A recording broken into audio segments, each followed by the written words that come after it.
They shouldn't have been there. Not ever. And certainly not on the happiest day of my life.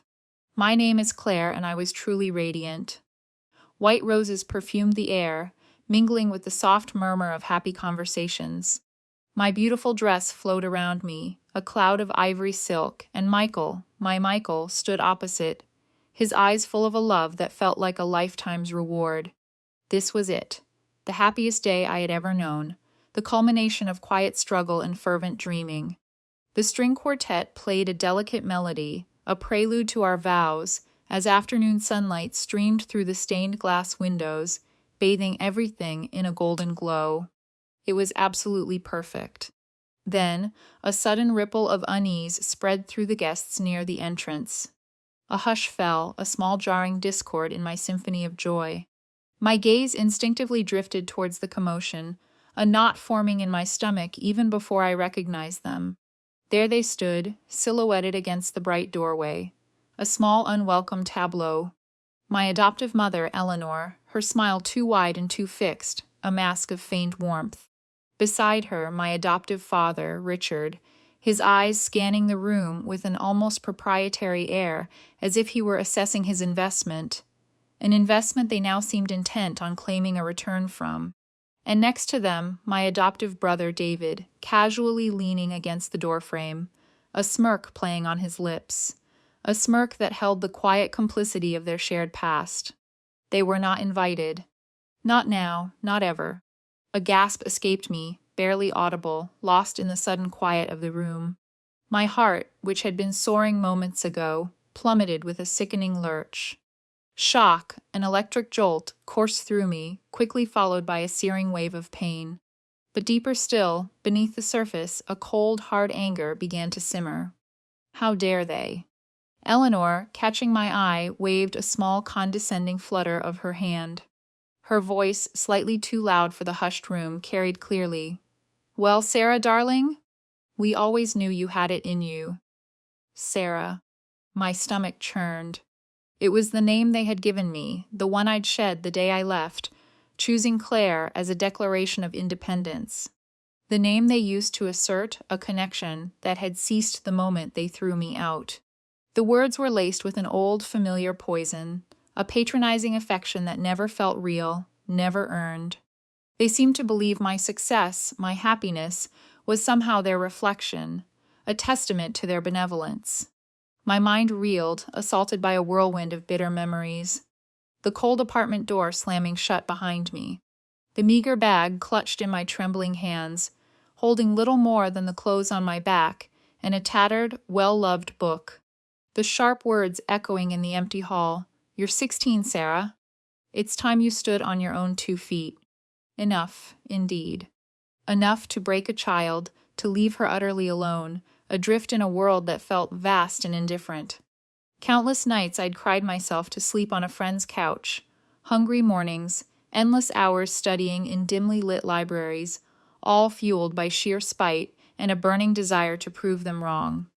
The grit, the determination solidified in my bones, hardening and shaping me into the Claire I was today. And now, here they were, smiling, congratulating me, acting as though they had played a benevolent hand in my journey.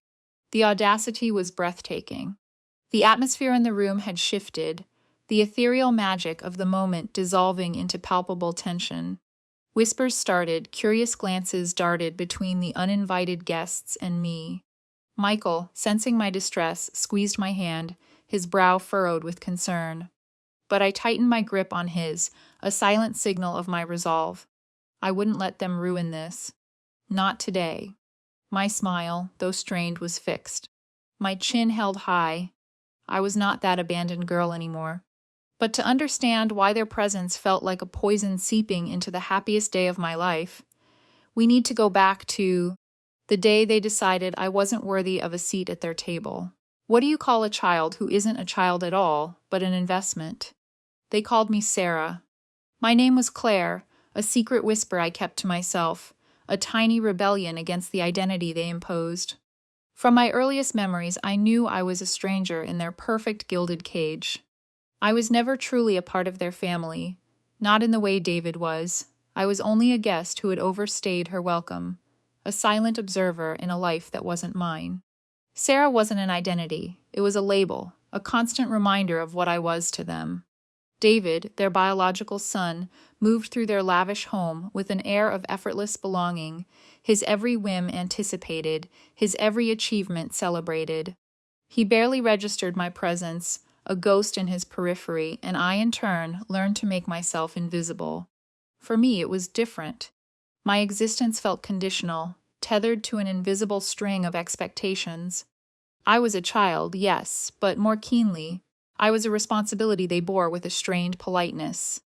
The pressure to excel was relentless, a constant hum beneath the surface of my childhood. Straight A's were not a cause for praise, but merely the baseline, the minimum requirement for my presence in their lives. It was never about genuine affection, it was about earning my keep. Their love felt like a transaction, something I constantly had to strive for, yet never quite attained. I recall once, when I had a high fever, Eleanor handed me some medicine and said, "Try to be quiet, Sarah." My discomfort, my illness, was an inconvenience, a flaw in their carefully constructed perfect world. A stark reminder that my value was solely tied to my utility.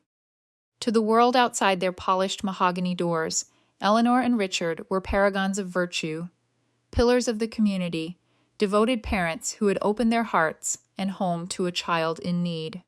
Their public image was meticulously crafted, a gleaming facade of generosity and familial bliss. Inside, however, their home was often sterile, devoid of the warmth that truly makes a house a home, and their affection was cold, calculated. All I truly longed for was a simple, unconditional embrace, a glance that conveyed genuine care, not assessment. I spent years trying to mold myself into the perfect adopted child, the quiet, studious, grateful girl they seemed to desire. I believed if I became indispensable, if I caused no trouble, if I shone brightly enough in my studies, then perhaps, just perhaps, I would finally earn a place at their table, a true seat in their lives. But their approval was a phantom, always just beyond my grasp. Later, I would come to understand the cold statistics, the stark realities of children like me. Children who were taken in, not always out of pure love, but sometimes for the tax benefits, the social optics, or the various government subsidies that accompanied an official adoption.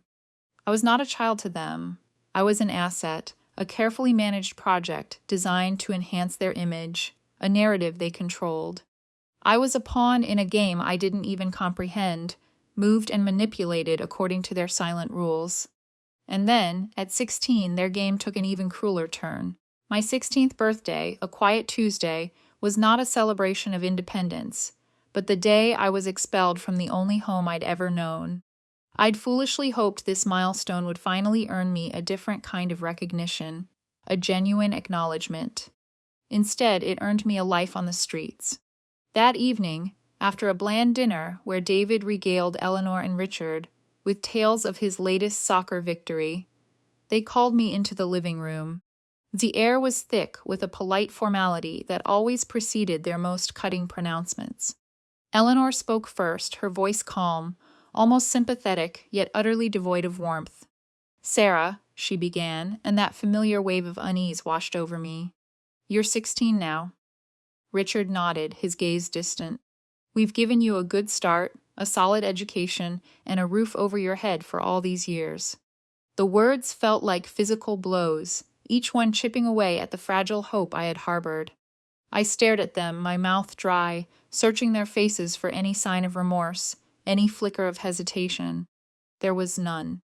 I remember standing there, clutching the small, worn backpack that held everything I owned, a few clothes, a tattered journal, and the last of my school books. No money. Nowhere to go. Eleanor pointed to the front door, a gesture so casual, so dismissive. It stole my breath. "We've packed your things. It's all in that bag, Sarah." My world, already precarious, imploded with those final cold words. The streetlights cast long, indifferent shadows as I stepped out, the chill of the late autumn air biting at my exposed skin. I had no idea where I would sleep that night or the next. The first few weeks were a blur of fear and desperate improvisation. I slept on park benches, huddling against the cold, waking with aching bones and a gnawing emptiness in my stomach. I washed up in public restrooms, trying to make myself presentable enough to avoid suspicion. I took any odd job I could find, washing dishes in greasy diners, stocking shelves in an overnight grocery store, even distributing flyers on street corners.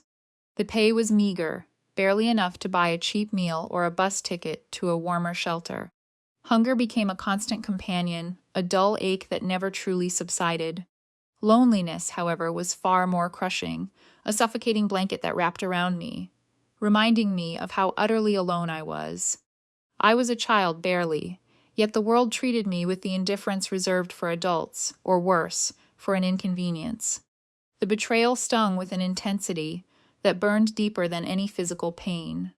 I had tried so hard for so long to be what they wanted, to earn their love, their approval. Now I felt utterly worthless, discarded like an unwanted toy. The sting of their indifference was a constant ache, a reminder of the false promise of a family that never truly existed for me. A false promise I would later understand was perhaps never truly meant for me at all, but for someone named Claire. Yet, even in the darkest corners of my struggle, there were unexpected glimmers of light.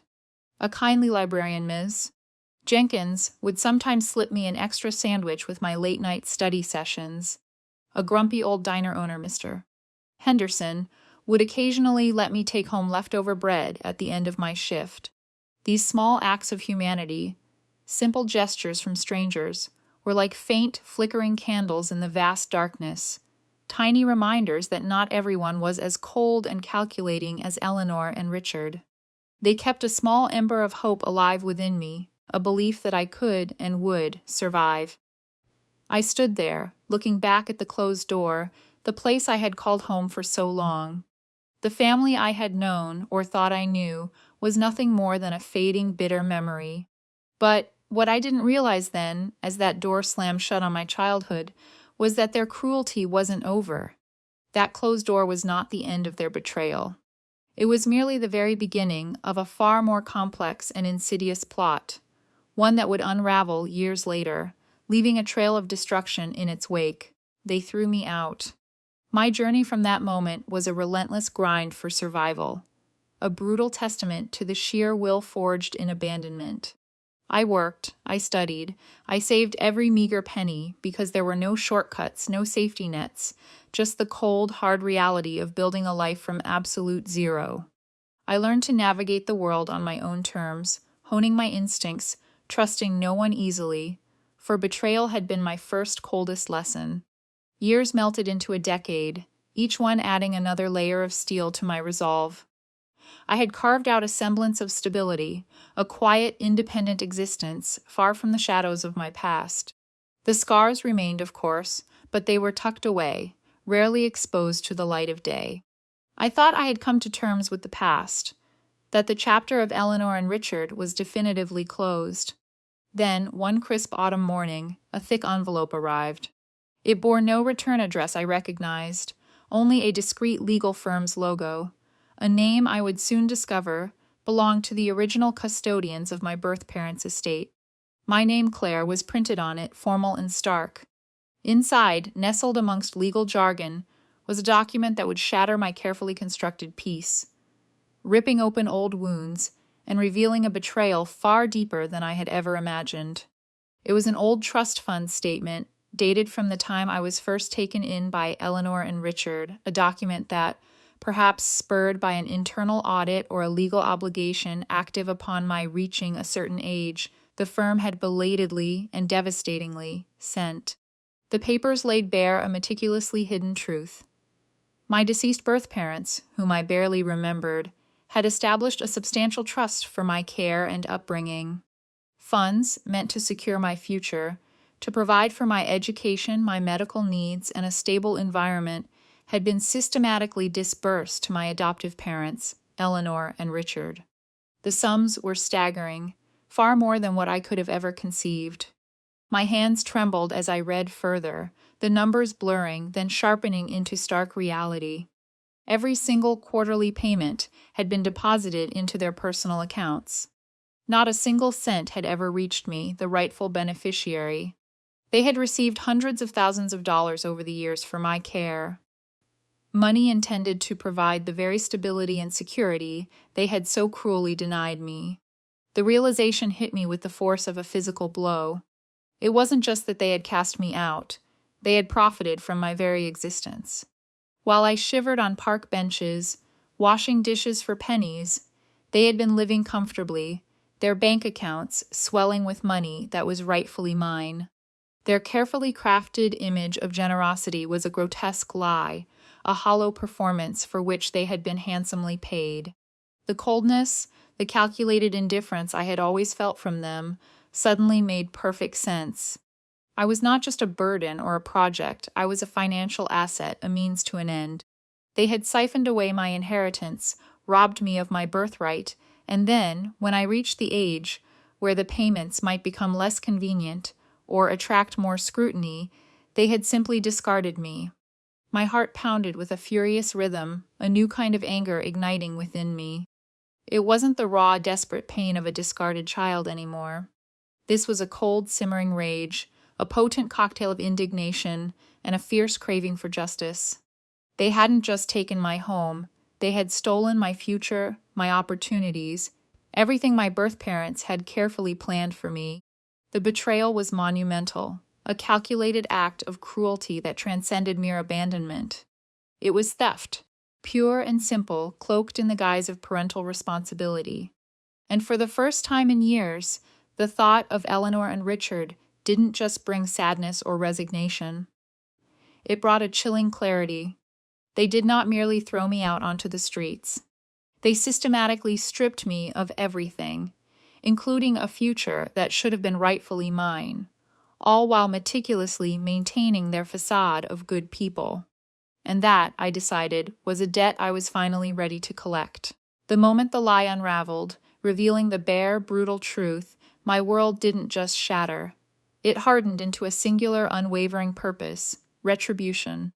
Survival became secondary. Justice was the furnace, consuming every ounce of my rage, my hurt, my bitter experience, and forging them into a weapon. My days transformed into an endless cycle of relentless work and intensive study, each moment a deliberate investment in a future I was now determined to reclaim. I clawed my way through college, working multiple jobs to pay for tuition and textbooks. There were nights I fell asleep with my face pressed against an open book, only to wake with the dawn, ready to start again. Business degrees, then law courses, I devoured knowledge, understanding that power lay in information, in strategy. I learned to analyze, to dissect, to build an airtight case. Along the way, I wasn't entirely alone.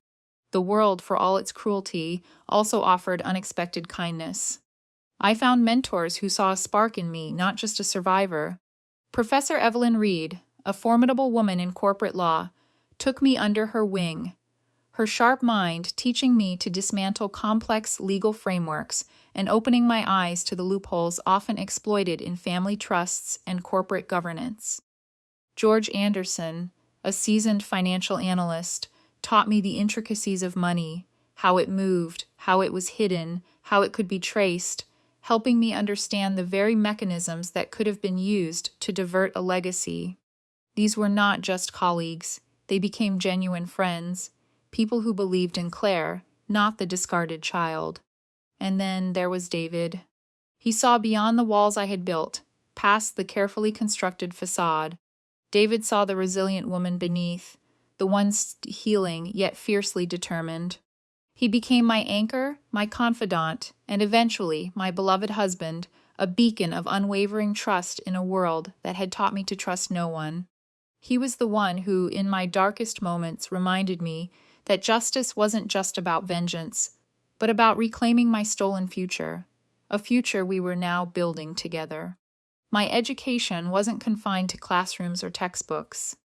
I developed a forensic eye, a meticulous attention to detail that bordered on obsession. Financial statements, legal precedents, corporate structures. I learned to read them like open books. Every loophole, every obscure clause, every potential vulnerability became a tool in my growing arsenal. I became a master of patterns, of connecting the seemingly disconnected dots, of uncovering hidden truths. The hunt for evidence was a silent, relentless pursuit. I dug through archives, requested public records, and pieced together fragmented legal documents. Old bank statements, once dismissed as insignificant, became critical puzzle pieces. I traced every transfer, every disbursement of that trust fund, following the money trail with cold precision. Every shell corporation, every offshore account hinted at in the documents, every questionable transaction involving the family's interconnected businesses became a new thread to pull. Anonymous tips, whispered conversations, even discarded memos. No scrap of information was too small to investigate. I learned to interview, to observe, to listen not just to what was said, but to what wasn't. While I meticulously built my case, I also built my career. I started small, in a boutique legal firm specializing in financial fraud, then moved into corporate advisory, eventually rising through the ranks. My reputation grew, not just as a brilliant mind, but as someone utterly unwavering, tenacious, and fiercely ethical. I became a formidable force in my field, a name whispered with respect, and perhaps a touch of apprehension. Every move was calculated, every decision weighed against a long-term goal. Patience became my greatest weapon. I understood that revenge, true justice, was not a sprint but a marathon. I waited, I watched, I cultivated contacts. My rise in corporate advisory naturally brought me into proximity with their world of high finance and influence, infiltrating the very circles Eleanor and Richard inhabited. I knew that the perfect storm would eventually gather, that in their arrogance they would inevitably make a mistake, leave a trail, and I would be there, ready to pick up every single crumb. I was no longer the desperate child, clutching a worn backpack, sleeping on park benches. I was Claire, a woman forged in fire, a strategist, a force. My past pain had not broken me. It had sharpened me into a weapon. They thought they had stripped me bare, but they had inadvertently armed me with an unbreakable will and a burning desire for what was rightfully mine. Every sleepless night, every sacrifice, every document I uncovered, each was a brick I was laying to encircle them. They thought they had buried me. They didn't realize I was merely sowing the seeds of their downfall, every move meticulously planned. The grand boardroom awaited, a stage set for the unraveling I had meticulously orchestrated. Today, Eleanor and Richard would learn the true, unforgiving cost of their betrayal, delivered by the woman they thought they had broken. I walked into the grand boardroom, the very picture of composure. My tailored gray blazer, the silver watch gleaming subtly on my wrist, spoke of the success I had painstakingly forged. Eleanor and Richard were already there, seated at the polished mahogany table, their faces etched with a familiar smugness. They sat among their own lawyers, and a few other bewildered-looking individuals I recognized as their associates. They looked utterly confident, completely unaware of the meticulously laid trap I had sprung. Richard even offered a tight, patronizing smile. "Claire, dear." Eleanor, ever the picture of refined elegance, nodded, her eyes assessing yet dismissive. They still saw me as the misguided girl they had cast aside, not the woman who held their carefully constructed lives in her hands. I took my seat opposite them, my posture unwavering, my gaze meeting theirs without flinching. My own legal team, assembled with the precision of a surgical strike, sat silently beside me. David was there too, a quiet strength beside me, his presence a comfort and a reminder of all I had built. I felt his hand briefly brush mine, a silent anchor in the storm I was about to unleash. "Thank you, Richard," I replied, my voice calm, almost serene, belying the storm brewing within me. I didn't waste time on pleasantries. My lead attorney, a formidable woman named Margaret, began. But I soon took over, preferring to deliver the blow myself. I paused, letting the words hang in the air. Their faces remained impassive, a practiced mask of polite indifference. Eleanor even exchanged a glance with Richard, a silent dismissal. They had no idea. I projected copies of bank statements and trust disbursements onto the large screen. Each document was irrefutable, meticulously cross-referenced. These are the records, meticulously compiled. Payments, quarter after quarter, from the Beaumont Trust, deposited directly into your personal accounts, Eleanor and Richard. The casual smiles began to falter. Richard's jaw tightened. Eleanor's eyes narrowed, a flicker of unease finally breaking through her veneer. You received these funds under the explicit condition of providing for me, I continued, my voice unwavering. Instead, you enriched yourselves. And then, at 16, when the payments might have become more scrutinized, or perhaps when you simply deemed me an inconvenience, you discarded me. The room fell silent, save for the hushed shuffling of papers from their lawyers. Their faces, once so self-assured, were now a canvas of dawning horror. Denial, then panic, began to set in. Richard blustered, his voice cracking. These are baseless accusations. Eleanor, recovering her composure slightly, interjected, We were generous, Claire. Her tone was sharp, laced with indignation, a desperate attempt to regain control. I met their eyes, my own unwavering, filled with years of unaddressed pain and now absolute certainty. Generosity? You stole from a child. You stole my inheritance. You stole my future. Their lawyers began to whisper frantically. One of them, a man named Mr. Peterson, cleared his throat. Claire, perhaps we can discuss a settlement. I gave him a slow, cold smile. Resolved privately? No, Mr. Peterson. The time for private resolution is long past. My team has compiled a comprehensive dossier of every transaction, every misrepresentation, every lie. A gasp escaped Eleanor's lips. Richard went pale, visibly trembling. Their carefully constructed world, built on a foundation of deceit, was crumbling before their eyes. The consequences, I stated, my voice like steel, are unavoidable. Legal action for fraud and breach of fiduciary duty. Public exposure that will obliterate your reputations. Financial ruin, as all assets acquired with my stolen funds will be seized. Richard stammered, Claire, please, let's talk. We can fix this. We can make amends. He reached out a trembling hand, a desperate, pathetic gesture. I simply looked at his outstretched hand, then back to his terrified eyes. My voice dropped, becoming a low, resonant pronouncement, filled with the weight of years of suffering and ultimate triumph. You had a chance to be a family, Richard. You had 10 years of chances. You chose greed. You chose to abandon me. Eleanor sank back in her chair, her face a mask of despair. The sophisticated facade had completely shattered. The confident, condescending couple was gone, replaced by two desperate, frightened individuals facing utter annihilation. The silence that followed was deafening, suffocating. It was broken only by the sound, I imagined, of their carefully constructed lives imploding around them. And I, Claire, for the first time in my life, felt truly, unequivocally free.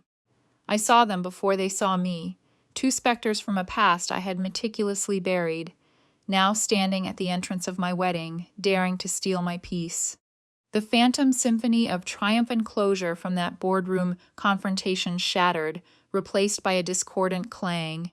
Today was supposed to be a canvas painted solely with joy, the promise of a future I had fought so hard to build. Instead, it was already stained. My dress was ivory silk, simple yet elegant, flowing around me as I moved through the sun-drenched ballroom. David, my David, stood by my side, his eyes full of love, a testament to the family I had chosen. The air was filled with laughter, the clinking of glasses, and the sweet melody of a string quartet. This was my hard-won peace. Then, across the crowded room, I saw them. Eleanor and Richard. They stood near the entrance, a practiced smile plastered on Eleanor's face, Richard's hand resting on her arm. They looked utterly self-assured, as if their presence here was not only expected, but entirely appropriate. My breath caught just for a second. The memory of their faces in the boardroom, twisted in panic and despair, flashed through my mind. They had come, just as I had known they would. They were expecting a seat at my table. David felt my slight tension, his hand tightening reassuringly on mine. I gave him a small, almost imperceptible nod. No, not today. Not ever again. I walked towards them, my spine straight, my smile unwavering, but with an edge of steel. Guests paused, sensing the shift in the atmosphere. Eleanor saw me approaching, and her smile widened, a performative display of affection. "Claire, darling," she cooed, reaching out a hand, as if to embrace me. Her voice was saccharine, but her eyes held a calculating glint. Richard nodded, a weak, almost apologetic smile playing on his lips. "It's a beautiful celebration, Claire." I stopped a few feet from them, my gaze steady, refusing to flinch. My voice, when I spoke, was clear and calm, carrying just enough to be heard by those closest to us, yet devoid of any warmth. "Eleanor." "Richard." I paused, letting the polite facade linger for a moment before I continued, my voice dropping slightly, the steel becoming more pronounced. "However, your presence here is unexpected." Eleanor's smile faltered, replaced by a flicker of confusion, then annoyance. "Uninvited? Claire, we are family." I met her gaze, my eyes locking onto hers. "No, Eleanor. Family does not abandon a 16-year-old on the streets with nothing." Richard took a hesitant step forward. "Claire, we've been through this." "Reconciliation," I stated, my voice firm, "is a privilege earned through trust and respect." I gestured subtly towards the exit, then to one of the discreet security guards I had hired, who was already approaching. Eleanor's face contorted, a flash of her true nature breaking through. "This is a public display, Claire." The security guard arrived, his presence a silent, undeniable reinforcement of my words. Eleanor and Richard exchanged a furious, desperate look. With a final, venomous glare directed at me, they turned and walked away, escorted out of the ballroom, their retreating figures melting into the crowd. A collective sigh seemed to ripple through the room as they disappeared, and the tension slowly evaporated. David was by my side again, squeezing my hand gently. I looked up at him, a genuine smile finally gracing my lips. "I am more than all right, David." The music resumed, the laughter returned, and the celebration continued, brighter and more genuine than before. The dark clouds had been dispelled, leaving only the clear, beautiful sky of my future. I danced with David, surrounded by friends who had become family, people who had stood by me, lifted me up, and seen my worth when others chose to blind themselves. My journey had been long, paved with the sharp shards of betrayal and the enduring fire of my own will. I had learned that true strength wasn't about avoiding pain, but about enduring it, transforming it, and rising above it. My heart, once a fortress built against the world, had found its sanctuary with David and the beautiful, chosen family around me. This was my victory, not in the ruin of others, but in the reclaiming of my own story, my own peace. The people who had thrown me out at 16, who had sought to define me by their abandonment, had inadvertently armed me with the resilience to define myself. I, Claire, was not a victim of my past, but the architect of my present and the master of my future. If you have ever felt cast aside, if you have ever been told you are nothing, please know that your story is far from over. Your worth is not determined by those who failed to see it, but by the fire within your own soul. Share your thoughts in the comments below, and don't forget to like and subscribe if this resonated with you.